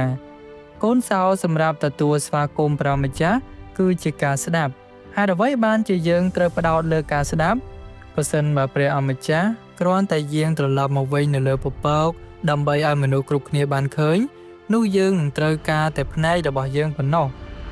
ប៉ុន្តែដោយសារតែព្រះអម្ចាស់យាងត្រឡប់មកវិញដោយបានត្រឡប់ជាសាច់ឈាមបើមើលពីខាងក្រៅទ្រង់គ្រាន់តែជាមនុស្សសាមញ្ញម្នាក់គ្មានរូបអង្គរបស់ព្រះមិនអស្ចារ្យលើសធម្មជាតិសូម្បីតែបន្តិចដូច្នេះហើយដើម្បីស្គាល់ព្រះដែលបានត្រឡប់ជាសាច់ឈាមមនុស្សម្នាក់អាចធ្វើដូច្នេះបានតែតាមរយៈការស្ដាប់ព្រះសូរសៀងរបស់ទ្រង់ប៉ុណ្ណោះនោះហើយជាមូលហេតុដែលព្រះអម្ចាស់យេស៊ូវបានមានបន្ទូលថាជាមខ្ញុំស្គាល់សំឡេងខ្ញុំហើយខ្ញុំក៏ស្គាល់ពួកវាដែរហើយពួកវាក៏ដើរតាមខ្ញុំផង គន្លឹះក្នុងការទទួលព្រះម្ចាស់គឺការស្ដាប់ព្រះសូរសៀងរបស់ព្រះជាម្ចាស់មានតែតាមរយៈវិធីនេះទេទើបអាចទទួលព្រះម្ចាស់បានព្រះសូរសៀងនេះសំដៅលើសេចក្តីពិតជាច្រើនដែលព្រះអម្ចាស់នឹងសម្ដែងចេញនៅពេលទ្រង់យាងត្រឡប់មកវិញដែលជាសេចក្តីពិតដែលមនុស្សមិនធ្លាប់បានឮពីមុនមកពួកស្រីព្រហ្មចារីឆ្លាតវៃឬព្រះបន្ទូលរបស់បុត្រមនុស្សស្គាល់ថាវាជាសេចក្តីពិតនិងជាព្រះសូរសៀងរបស់ព្រះជាម្ចាស់ហើយទទួលព្រះម្ចាស់ដ៏អំណរពួកគេដឹងថាមានតែព្រះគ្រីស្ទប៉ុណ្ណោះដែលជាសេចក្តីពិតផ្លូវនិងជីវិតប៉ុន្តែប្រសិនបើមនុស្សឮព្រះបន្ទូលទាំងនេះហើយមានចិត្តប្រងើយកន្តើយឬបដិសេធមិនទទួលយកវាពួកគេគឺជាស្រីព្រហ្មចារីយ៍ល្ងងខ្លៅដែលនឹងត្រូវព្រះអម្ចាស់បោះបង់ចោលហើយនឹងធ្លាក់ចូលទៅក្នុងគ្រោះមហន្តរាយដ៏ធំទាំងឡាយហើយយំសោកនិងសង្កេតធ្មេញព្រះម្ចាស់យេស៊ូវបានមានបន្ទូលថាលោកកណ្ដាលអាត្រៀតក៏មានសម្រែកបន្លឺឡើងថាមើលណោកូនកំឡោះមកដល់ហើយចូលអ្នករាល់គ្នាចេញទៅទទួលលោកចុះនេះប្រាប់យើងថាភ្លាមនៅពេលដែលយើងឮមាននរណាម្នាក់ធ្វើបន្ទាល់ថាព្រះជាម្ចាស់បានលេចមកហើយបានសម្ដែងចេញនៅសេចក្តីពិតជាច្រើនយើងគួរតែប្រញាប់ស្វែងរកដើម្បីពិនិត្យមើលថាតើព្រះសូរសៀងទាំងនេះជាព្រះបន្ទូលរបស់ព្រះជាម្ចាស់មែនឬទេប្រសិនបើមែនយើងគួរតែទទួលយកហើយចុះចូលព្រោះជាមរបស់ព្រះជាម្ចាស់នឹងឮព្រះសូរសៀងរបស់ទ្រង់នៅពេលដែលជាមរបស់ព្រះជាម្ចាស់បានឮព្រះសូរសៀងរបស់ទ្រង់ពួកគេមានអារម្មណ៍ថានោះគឺជាសេចក្តីពិតដែលមានទាំងសិទ្ធិអំណាចនិងព្រះចេស្តាពួកគេក៏មានអារម្មណ៍ដែរថាព្រះបន្ទូលទាំងនេះជ្រាលជ្រៅជាអាចកំបាំងហើយមិនមែនជាអ្វីដែលមនុស្សអាចសម្ដែងចេញបានឡើយដូច្នេះហើយពួកគេអាចដឹងច្បាស់ក្នុងចិត្តថាព្រះបន្ទូលទាំងនេះគឺជាសូរសៀងរបស់ព្រះវិញ្ញាណបរិសុទ្ធនិងជាព្រះសូរសៀងរបស់ព្រះជាម្ចាស់នេះហើយជារបៀបដែលពួកស្រីព្រហ្មចារីយ៍ឆ្លាតវៃឬសូរសៀងរបស់ព្រះជាម្ចាស់ហើយទទួលព្រះអម្ចាស់បងប្អូនប្រុសស្រីឥឡូវនេះសូមយើងពិចារណាលើសំណួរមួយហើយមើលថាតើយើងម្នាក់ទទួលបានអ្វីខ្លះថ្ងៃនេះតើព្រះជាម្ចាស់នឹងយាងត្រឡប់មកវិញតាមរបៀបណានៅគ្រាចុងក្រោយក៏យាងមកលើពពកពីព្រោះទ្រង់បានយាងត្រឡប់មកវិញនៅក្នុងសាច់ឈាមរួចហើយកាលពី2000ឆ្នាំមុនខយាងត្រឡប់មកវិញដោយលាក់កំបាំងជាវិញ្ញាណកជាដំបូងទ្រង់នឹងយាងត្រឡប់មកវិញនៅក្នុងសាច់ឈាមជាថ្មីម្ដងទៀតដោយលាក់កំបាំងបន្ទាប់មកទ្រង់នឹងលេចមកជាសាធារណៈនៅលើពពកខខ្ញុំមិនប្រកាសទេចម្លើយដែលត្រឹមត្រូវគឺកជាដំបូងទ្រង់នឹងយាងត្រឡប់មកវិញជាសាច់ឈាមជាថ្មីម្ដងទៀតដោយលាក់កំបាំងបន្ទាប់មកទ្រង់នឹងលេចមកជាសាធារណៈនៅលើពពកតើបងប្អូនបានឆ្លើយត្រឹមត្រូវទេ5តើនឹងមានផលវិបាកអ្វីខ្លះបើជឿលើព្រះម្ចាស់ប៉ុន្តែខកខានមិនបានទទួលទ្រង់បងប្អូនប្រុសស្រីបន្ទាប់ពីបានអានការព្យាករណ៍របស់ព្រះអម្ចាស់យេស៊ូវហើយឥឡូវនេះយើងមានការយល់ដឹងខ្លះៗហើយអំពីរបៀបដែលព្រះម្ចាស់នឹងយាងមកនៅគ្រាចុងក្រោយនិងអំពីកិច្ចការដែលទ្រង់នឹងនាំមកការយាងត្រឡប់មកវិញរបស់ព្រះម្ចាស់ត្រូវបានបែងចែកជាពីរដំណាក់កាលការយាងមកដល់ដោយលាក់កំបាំងនិងលេចមកជាសាធារណៈជាដំបូងព្រះម្ចាស់យាងមកដូចជាចៅពោលគឺព្រះជាម្ចាស់ត្រឡប់ជាសាច់ឈាមហើយយាងមកដោយលាក់កំបាំងដើម្បីសម្ដែងចេញនៅសេចក្តីពិតនិងអនុវត្តកិច្ចការនៃការជំនុំជម្រះនៅគ្រាចុងក្រោយគោលបំណងចម្បងគឺដើម្បីធ្វើឲ្យបានគ្រប់លក្ខដល់ក្រុមអ្នកមានជ័យជំនះដោយសម្រេចនៅការព្យាករណ៍ដែលចែងថា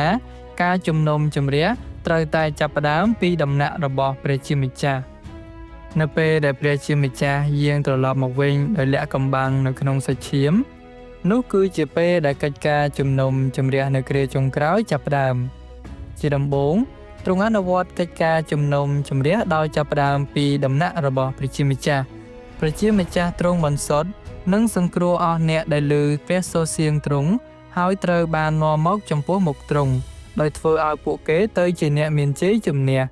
បន្ទាប់មកព្រះជាម្ចាស់យាងត្រឡប់ទៅកាន់ក្រុងស៊ីយ៉ូនគ្រោះមហន្តរាយដ៏ធំចាប់ផ្ដើមធ្លាក់ចុះហើយព្រះជាម្ចាស់ប្រើគ្រោះមហន្តរាយដើម្បីដាក់ទោសនិងបំផ្លាញពិភពលោកដ៏ចាស់នេះនោះនឹងគូចំណាំជាចំណុចកំពូលនៃកិច្ចការជំនុំជម្រះរបស់ព្រះជាម្ចាស់នៅគ្រាចុងក្រោយនៅទីបញ្ចប់បន្ទាប់ពីគ្រោះមហន្តរាយដ៏ធំព្រះជាម្ចាស់នឹងយាងចុះមកលើពពកហើយលេចមកជាសាធារណៈដល់មនុស្សទាំងអស់នៅពេលនោះកិច្ចការនៃការជំនុំជម្រះនឹងបានសម្រេចហើយនគររបស់ព្រះជាម្ចាស់នឹងលេចមកនៅលើផែនដីដូច្នេះហើយប្រសិនបើយើងចង់ធ្វើជាស្រីព្រហ្មចារីយ៍ឆ្លាតវៃយើងត្រូវតែទទួលស្វាគមន៍ព្រះជាម្ចាស់ដែលយាងត្រឡប់មកវិញជាសម្ងាត់មុនពេលគ្រោះមហន្តរាយទាំងឡាយនេះជាមូលហេតុដែលព្រះអម្ចាស់បានប្រាប់យើងម្ដងហើយម្ដងទៀតជាមខ្ញុំស្គាល់សំឡេងខ្ញុំហើយខ្ញុំក៏ស្គាល់ពួកវាដែរហើយពួកវាក៏ដើរតាមខ្ញុំផងទ្រង់ចង់ឲ្យយើងរៀនទទួលស្គាល់ទ្រង់តាមរយៈសេចក្តីពិតដែលទ្រង់មានបន្ទូលក្នុងអំឡុងពេលនៃការយាងមកដល់ដោយលក្ខកំបាំងរបស់ទ្រង់នៅពេលទ្រង់យាងត្រឡប់មកវិញនៅក្នុងសាច់ឈាមទ្រង់នឹងដឹកនាំយើងឲ្យចូលទៅក្នុងសេចក្តីពិតទាំងអស់នៅទីបំផុតគឺព្រះជាម្ចាស់នៅក្នុងសាច់ឈាមដែលសង្គ្រោះយើងហើយប្រទានសេចក្តីសន្យារបស់ទ្រង់ដល់យើងឯព្រះអម្ចាស់ដែលលេចមកជាសាធារណៈនៅលើពពកវិញគឺទ្រង់យាងមកនៅពេលក្រោយដើម្បីធ្វើកិច្ចការដាក់ទោសដើម្បីលុបបំបាត់កម្លាំងរបស់សាតាំងនិងពួកតតឹងនិងព្រះគ្រីស្ទនៅពេលនោះកិច្ចការរបស់ព្រះជាម្ចាស់នឹងបានបញ្ចប់ហើយព្រះជាម្ចាស់នឹងបានបញ្ចប់យុគសម័យហើយដូច្នេះហើយព្រះអម្ចាស់មិនបានសូមឲ្យយើងទទួលការលេចមកជាសាធារណៈរបស់ទ្រង់ទេគឺទ្រង់បានសូមឲ្យយើងប្រុងស្មារតីហើយរងចាំទទួលការយាងមកដល់ដោយលក្ខកំបាំងរបស់ទ្រង់ប្រសិនបើយើងនៅតែចង់រងចាំព្រះអម្ចាស់យាងមកនៅលើពពកយើងនឹងមិនទទួលបានព្រះពរទេផ្ទុយទៅវិញគឺគ្រោះមហន្តរាយទីបញ្ចប់របស់យើងនឹងដូចជាលោកថូម៉ាស់ដែរដោយដែលព្រះអម្ចាស់យេស៊ូវបានមានបន្ទូលទៅកាន់លោកថូម៉ាស់ថាអ្នកបានជឿដោយសារតែអ្នកបានឃើញខ្ញុំដូច្នេះមានពរហើយចំពោះអ្នកណាដែលជឿដោយមិនបានឃើញនោះដូច្នេះប្រសិនបើយើងទទួលស្វាគមន៍ការយាងត្រឡប់មកវិញរបស់ព្រះអម្ចាស់នៅពេលបានឮព្រះសូរសៀងរបស់ទ្រង់មុនពេលយើងឃើញព្រះម្ចាស់យាងមកនៅលើពពកនោះយើងពិតជាមានពរហើយនឹងត្រូវបានធ្វើឲ្យទៅជាអ្នកមានជ័យជំនះនិងជាអ្នកដែលមានពរជាងគេបំផុតនៅទីបញ្ចប់សូមយើងអានព្រះបន្ទូលមួយវគ្គទៀតដើម្បីយល់ឲ្យកាន់តែច្បាស់មនុស្សជាច្រើនអាចនឹងមិនខ្វាយខ្វល់ពីសម្ដីរបស់ខ្ញុំទេប៉ុន្តែខ្ញុំនៅតែចង់ប្រាប់អ្នកដើរតាមព្រះយេស៊ូវជាអ្នកដែលហៅខ្លួនឯងជាពួកបរិសុទ្ធថាកាលណាអ្នកឃើញព្រះយេស៊ូវយាងចុះពីស្ថានសួគ៌ផ្ទាល់នឹងភ្នែកលើដុំពពកសនេះហើយជាគ្រាលេចមកជាសាធារណៈរបស់ព្រះអាទិត្យនៃសេចក្តីសុចរិតគ្រានោះអាចជាគ្រាអសប្បាយយ៉ាងក្រៃលែងសម្រាប់អ្នកប៉ុន្តែអ្នកតោងដឹងថាគ្រាដែលអ្នកមើលឃើញព្រះយេស៊ូវយាងចុះពីស្ថានសួគ៌ក៏ជាគ្រាដែលអ្នកត្រូវចុះទៅឋាននរកដើម្បីទទួលទុក្ខទោសដែរគ្រានោះនឹងក្លាយជាគ្រានៃការប្រកាសអំពីការបិទបញ្ចប់នៃផែនការគ្រប់គ្រងរបស់ព្រះជាម្ចាស់ហើយក៏ជាគ្រាដែលព្រះជាម្ចាស់ប្រទានរង្វាន់ដល់មនុស្សល្អហើយដាក់ទោសមនុស្សអាក្រក់ដែរត្បិតការជំនុំជម្រះរបស់ព្រះជាម្ចាស់នឹងត្រូវបញ្ចប់មុនពេលមនុស្សមើលឃើញទីសម្គាល់គឺជាគ្រាដែលមានតែការសម្ដែងចេញសេចក្តីពិតប៉ុណ្ណោះអស់អ្នកណាដែលទទួលយកសេចក្តីពិតមិនស្វែងរកទីសម្គាល់ហើយត្រូវបានបន្សុទ្ធនឹងត្រូវនាំមកចំពោះបល្ល័ង្កនៃព្រះជាម្ចាស់រួចត្រូវចូលទៅក្នុងការអោបក្រសោបពីសំណាក់ព្រះអធិការមានតែមនុស្សដែលមានអ្នកជឿថាព្រះយេស៊ូវដែលមិនយាងចុះមកដោយជិះលើពពកសជាព្រះគ្រីស្ទคล้ายៗប៉ុណ្ណោះ ដែលនឹងត្រូវទទួលទោសអស់កលជានិច្ចត្បិតពួកគេជឿតែលើព្រះយេស៊ូវដែលបង្ហាញទីសម្គាល់តែមិនទទួលស្គាល់ព្រះយេស៊ូវដែលសម្ដែងពីការជំនុំជម្រះដ៏ធ្ងន់ធ្ងរនិងបង្ហើបប្រាប់ពីជីវិតនិងផ្លូវពិតដូច្នេះគឺមានតែព្រះយេស៊ូវទេទើបអាចដោះស្រាយជាមួយពួកគេបាននៅពេលទ្រង់យាងត្រឡប់មកវិញដោយបើកចំហនៅលើពពកសពួកគេជជែករឹងរូសមានភាពជឿជាក់លើខ្លួនឯងខ្លាំងពេកនិងក្រអឺតក្រទមណាស់តើមនុស្សថោកទាបបែបនេះអាចនឹងទទួលរង្វាន់ពីព្រះយេស៊ូវដូចម្តេចបានការយាងត្រឡប់មកវិញរបស់ព្រះយេស៊ូវគឺជាសេចក្តីសង្គ្រោះដ៏មហិមាដល់អស់អ្នកណាដែលអាចទទួលយកសេចក្តីពិតបានប៉ុន្តែការយាងត្រឡប់មកវិញរបស់ទ្រង់គឺជាទីសម្គាល់នៃការដាក់ទោសដល់អស់អ្នកណាដែលមិនអាចទទួលយកសេចក្តីពិតបានអ្នករាល់គ្នាតោងជ្រើសរើសផ្លូវរបស់ខ្លួននិងមិនគប្បីប្រមាថដល់ព្រះវិញ្ញាណបរិសុទ្ធនិងបដិសេធសេចក្តីពិតឡើយអ្នកមិនគួរធ្វើជាមនុស្សល្ងង់ខ្លៅនិងក្រអឺតក្រទមឡើយប៉ុន្តែត្រូវធ្វើជាមនុស្សម្នាក់ដែលចុះចូលនឹងការដឹកនាំរបស់ព្រះវិញ្ញាណបរិសុទ្ធហើយប្រឹងសង្វាតនិងខ្នះខ្នែងរកសេចក្តីពិតគឺទាល់តែបែបនេះទើបអ្នកនឹងទទួលបានប្រយោជន៍ចេញពីវគ្គនេះយើងអាចមើលឃើញថានៅពេលព្រះជាម្ចាស់យាងត្រឡប់មកវិញនៅក្នុងសាច់ឈាមជាលើកទី2នៅគ្រាចុងក្រោយប្រសិនបើមនុស្សមិនទទួលយកទ្រង់ហើយមិនទទួលយកសេចក្តីពិតដែលទ្រង់សម្ដែងចេញដោយទ្រង់ប៉ុន្តែរងចាំតែព្រះអម្ចាស់យេស៊ូវយាងមកលើពពកនោះពួកគេច្បាស់ជាមិនអាចទទួលព្រះអម្ចាស់បានឡើយហើយច្បាស់ជាត្រូវប្រឈមមុខនឹងការដាក់ទោសនិងការបំផ្លាញនៅក្នុងគ្រោះមហន្តរាយនៅគ្រាចុងក្រោយមានតែព្រះជាម្ចាស់នៅក្នុងសាច់ឈាមប៉ុណ្ណោះដែលអាចសម្ដែងចេញនៅសេចក្តីពិតដើម្បីជំនុំជម្រះបន្សុទ្ធនិងសង្គ្រោះមនុស្សបានប្រសិនបើមនុស្សពោរពេញដោយសញ្ញាណហើយបដិសេធនិងថ្កោលទោសទ្រង់នោះពួកគេគឺជាសត្រូវរបស់ព្រះជាម្ចាស់ហើយបានប្រព្រឹត្តអំពើបាបដ៏សាហាវយង់ខ្នងហើយនេះគឺកំពុងស្វែងរកសេចក្តីវិនាសសម្រាប់ខ្លួនឯងនាំមកនៅសេចក្តីហិនហោចដល់ខ្លួនឯងហើយបន្ទាប់ពីបានឮរឿងទាំងនេះហើយមនុស្សមួយចំនួនប្រហែលជាគិតថាពិភពសាសនាស្ទើរតែទាំងមូលជឿថាព្រះអម្ចាស់នឹងយាងមកលើពពកនេះជាលើកដំបូងហើយដែលខ្ញុំបានឮថាទ្រង់នឹងយាងត្រឡប់មកវិញនៅក្នុងសាច់ឈាមវាថ្មីពេកហើយខ្ញុំពិបាកនឹងជឿណាស់ប៉ុន្តែតើថ្មីមានន័យថាខុសមែនទេតើថ្មីមានន័យថាคล้ายមែនទេតើមានចំណុចណាមួយដែលនិយាយនៅថ្ងៃនេះដែលផ្ទុយនឹងព្រះគម្ពីរដែរឬទេគ្មានទេព្រោះព្រះគម្ពីរពិតជាបានព្យាករណ៍អំពីដំណាក់កាលទាំងពីរនៃការយាងត្រឡប់មកវិញរបស់ព្រះអម្ចាស់មែនអ្វីទាំងអស់ដែលបានចែករំលែកគឺស្របទាំងស្រុងជាមួយនឹងការព្យាករណ៍នៅក្នុងព្រះគម្ពីរ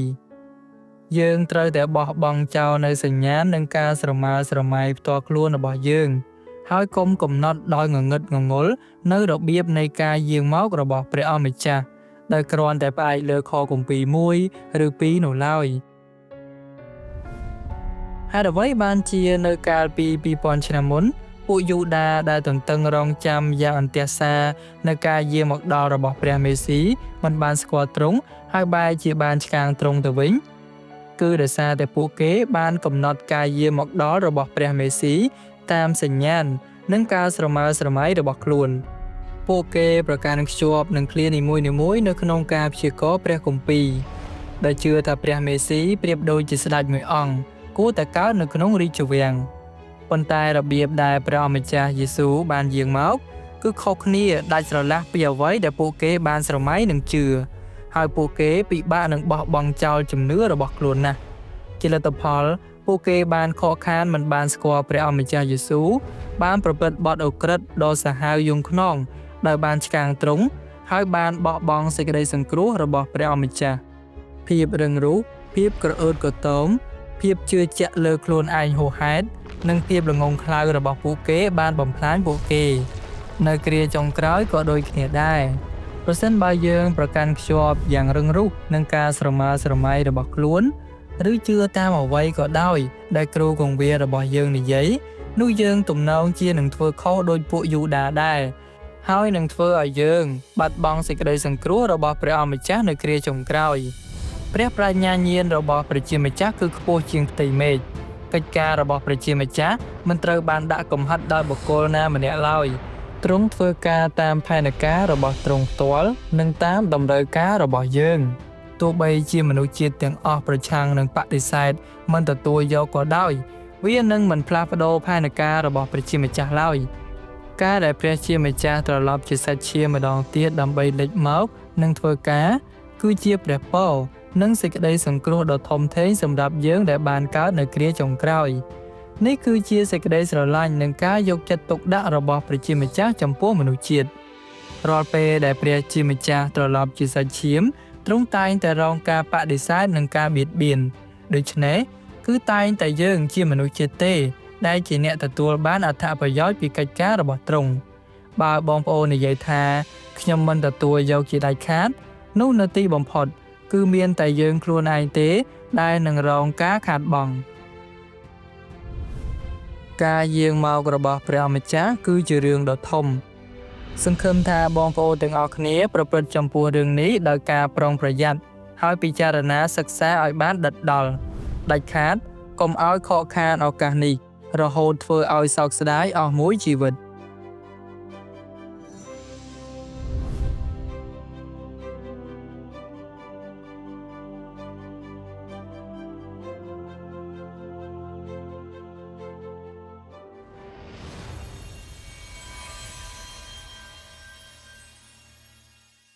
កាលពី2000ឆ្នាំមុនព្រះម្ចាស់យេស៊ូវបានសន្យាថាមើលខ្ញុំនឹងមកជាឆាប់ទ្រង់ក៏បានព្យាករណ៍ដែរថាជាតិសាសន៍មួយនឹងប្រឆាំងតទល់នឹងជាតិសាសន៍មួយទៀតនគរមួយតទល់នឹងនគរមួយទៀតនឹងមាននៅគ្រោះទុរភិក្សជំងឺរាតត្បាតនិងរញ្ជួយដីនៅកន្លែងផ្សេងឥឡូវនេះបន្ទាប់ពីការទន្ទឹងរង់ចាំអស់រយៈពេល2000ឆ្នាំទីសម្គាល់នៃគ្រាចុងក្រោយបានមកដល់ហើយពិភពលោកកំពុងឈានទៅដល់ជំពូកចុងក្រោយហើយនៅទូទាំងពិភពលោកគ្រោះមហន្តរាយកំពុងតែកើតមានឡើងគ្រប់ទីកន្លែងហើយកាន់តែខ្លាំងឡើងគ្រោះរញ្ជួយដីបានវាយប្រហារដោយមិនបានដឹងមុនគ្រោះរាំងស្ងួតធ្វើឲ្យដីប្រេះបែកក្រហែងទឹកជំនន់បានគួចយកផ្ទះសម្បែងនិងអាយុជីវិតហើយភ្លើងឆេះព្រៃដ៏សាហាវបានបំផ្លាញព្រៃឈើនិងទីក្រុងនានាឲ្យទៅជាផេះក្នុងពេលជាមួយគ្នានេះជំងឺរាតត្បាតបន្តកើតមានជាច្រើនឆ្នាំហើយសង្គ្រាមនៅតែបន្តផ្ទុះឡើងនិងរីករាលដាលកាន់តែខ្លាំងនេះគឺជាពេលវេលាដ៏សំខាន់សម្រាប់ព្រះម្ចាស់យាងមកតើអ្នកត្រៀមខ្លួនទទួលស្វាគមន៍ការយាងត្រឡប់មកវិញរបស់ទ្រង់ហើយឬនៅតើអ្នកចង់ធ្វើជាស្រីព្រហ្មចារីយ៍មានគំនិតដែលបានត្រៀមខ្លួនទទួលកូនកំលោះដែរឬទេព្រះម្ចាស់យេស៊ូវបានមានបន្ទូលថាជាមខ្ញុំស្គាល់សំឡេងខ្ញុំតើអ្នកចង់រៀនពីរបៀបស្គាល់ព្រះសូរសៀងរបស់ព្រះជាម្ចាស់និងមិនខកការយាងត្រឡប់មកវិញរបស់ទ្រង់ដែរឬទេតើអ្នកចង់មានប្រាជ្ញាដើម្បីស្គាល់ព្រះគ្រីស្ទពិតនិងព្រះគ្រីស្ទខ្លាំងៗដែរឬទេនៅពេលដែលព្រះម្ចាស់យាងមកយើងទាំងអស់គ្នាសុទ្ធតែចង់ចូលទៅក្នុងនគររបស់ព្រះជាម្ចាស់ប៉ុន្តែការចូលទៅក្នុងនគររបស់ព្រះជាម្ចាស់មានលក្ខខណ្ឌអ្វីខ្លះព្រះគម្ពីរបានទាយទុកជាង200ដងអំពីការជំនុំជម្រះដែលកំពុងរងចាំយើងម្នាក់តើព្រះជាម្ចាស់នឹងជំនុំជម្រះអ្នកជឿនិងអ្នកមិនជឿដោយរបៀបណាតើការជំនុំជម្រះនិងទិសដៅចុងក្រោយរបស់យើងមានទំនាក់ទំនងអ្វីនឹងគ្នាតាំងពីដើមរៀងរហូតមកដល់ពេលនេះព្រះជាម្ចាស់បានប្រយុទ្ធនឹងសាតាំងដើម្បីសង្គ្រោះមនុស្សជាតិចេញពីអំពើបាបមួយជំហានម្ដងតើមានអ្នកណាធ្លាប់ប្រាប់អ្នកថាព្រះជាម្ចាស់មានផែនការគ្រប់គ្រងរយៈពេល6000ឆ្នាំដើម្បីសង្គ្រោះមនុស្សជាតិទេតើព្រះជាម្ចាស់នឹងបញ្ចប់ផែនការគ្រប់គ្រងរបស់ទ្រង់នឹងនាំយើងទៅកាន់ទិសដៅដ៏ស្រស់បំព្រងដោយរបៀបណានេះមិនមែនគ្រាន់តែជាការសិក្សាព្រះគម្ពីរធម្មតានោះទេយើងនឹងលាតត្រដាងអាចកំបាំងទាំងឡាយដែលអ្នកមិនធ្លាប់បានឮពីមុនមកនៅទីនេះអ្នកនឹងបានរៀនសូត្រច្រើនជាងអ្វីដែលអ្នកធ្លាប់បានរៀននៅព្រះវិហារទៅទៀតនៅទីនេះ អ្នកនឹងឃើញទីជម្រកក្នុងអំឡុងពេលគ្រោះមហន្តរាយដ៏ធំសម្បើមនៅទីនេះអ្នកនឹងដឹងពីរបៀបដែលព្រះជាម្ចាស់នឹងធ្វើឲ្យនគររបស់ទ្រង់សម្រេចនៅលើផែនដីនេះថ្ងៃរបស់ព្រះម្ចាស់ខិតកាន់តែជិតមកដល់ហើយនៅក្នុងគ្រាបែបនេះការស្ទាក់ស្ទើរអាចបណ្ដាលឲ្យស្លាប់បានគ្មាននរណាម្នាក់នឹកស្មានថាថ្ងៃម្សិលមិញជាថ្ងៃចុងក្រោយរបស់ពួកគេឡើយពិតជាគួរឲ្យសោកសៅណាស់ដែលឃើញមនុស្សជាច្រើនរៀបចំផែនការសម្រាប់ថ្ងៃស្អែកដែលមិនដែលកើតមានសោះនោះមនុស្សរាប់មិនអស់បានបាត់បង់ជីវិតមុនពេលដែលពួកគេអាចស្វែងរកសេចក្តីពិតបានសម្រាប់ពួកយើងដែលនៅមានជីវិតថ្ងៃនេះគឺនៅតែមានឱកាសដើម្បីបានឮព្រះសូរសៀងរបស់ព្រះជាម្ចាស់យើងមិនដឹងថាថ្ងៃស្អែកនឹងមានអ្វីកើតឡើងនោះទេប៉ុន្តែព្រះជាម្ចាស់ទ្រង់ជ្រាបហើយទ្រង់កំពុងប្រទានច្រកចេញមួយដល់អ្នកជាផ្លូវទៅកាន់ជីវិតសេចក្តីសុខសាន្តនិងនគររបស់ទ្រង់សូមចូលមកតាន់នៅមានពេលនៅឡើយការសិក្សាព្រះគម្ពីរដ៏ឥតគិតថ្លៃរបស់យើងត្រូវបានរៀបចំឡើងរៀងរាល់ថ្ងៃតាមអនឡាញវេលាម៉ោង 11:30 នាទីព្រឹកនិងម៉ោង 7:30 នាទីយប់ម៉ោងនៅកម្ពុជាលោកអ្នកអាចចូលរួមតាមរយៈកម្មវិធីផ្ញើសារ Facebook ឬទូរស័ព្ទមកយើងតាមលេខ087 815 261ដើម្បីទទួលបានព័ត៌មានបន្ថែម